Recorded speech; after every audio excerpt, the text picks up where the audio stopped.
everyone. This is Pasture Noel again. Thank you so much for joining me for a word of encouragement. Today is Tuesday, October 27, 2020.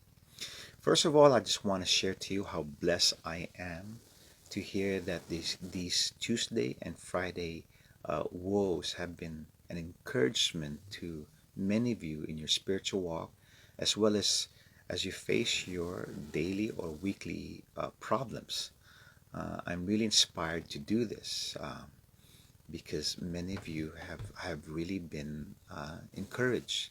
Please continue to support this wall by posting it in your Facebook or sending it to your friends, to those you know who needs to be encouraged and to know God. Amen. Hallelujah. And one more thing, may this wall be a supplement to your personal devotion. Um, that you have your own personal devotion and that this wall will just be an addition to the blessings God is giving to you. Amen. Okay, hallelujah. My topic today is this: let's go to God for whatever reason. Okay, let's go to God for whatever reason. And let's also go to God when we're joyful, because the Lord will magnify our joy many times over when we allow God to participate in our joy. Isaiah 49 verse 13 says this: Shout for joy, O heavens, rejoice, O earth. Burst into song, O mountains, for the Lord comforts his people and will have compassion on his afflicted ones. Amen. You know, the deepest desires of our soul can only be obtained or can only be filled by our Creator, God.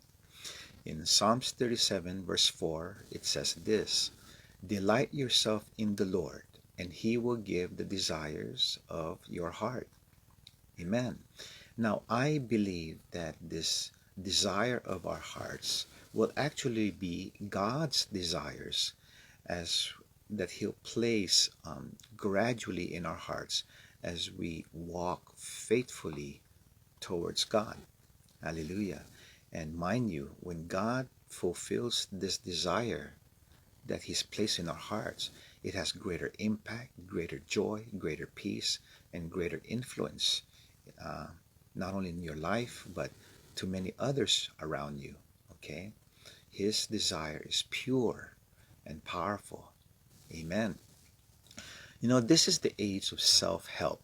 Okay, what I mean by self-help is that uh, there's books in bookstores. There's so many books that talks about taking care of number one, and that's you. Number one is self. It's about making oneself the center of all things. You are the center of all things. You becoming self-sufficient and self-confident. However, we've been called to take the lesser road. Okay, what I'm saying is this: that we as Christians were called to a life of continual dependency on God alone. Amen. In Psalms 23, verse 1 to 2, it says this: The Lord is my shepherd, I lack nothing. He makes me lie down in green pastures. He leads me besides quiet waters. Amen. Jesus is our shepherd. Now, true confidence comes from knowing that Jesus, our good shepherd, is watching our back, providing us water, bringing us into green pastures. And with this type of confidence, we would be guaranteed of God's shelter, safety, and guidance. Proverbs 3 verse 26 says this: For the Lord will be your confidence and will keep your foot from being caught. Amen. Hallelujah. So let's never forget that God is always waiting for us to go to Him, because as our Abba Father, He truly desires that we live a life that's an overcomer, that we would be victorious over our weaknesses, over our afflictions, and over our storms and difficulties in life. Through Him, we'll walk a life of freedom, joy, and lasting peace. Amen. Hallelujah. God's good. Hallelujah.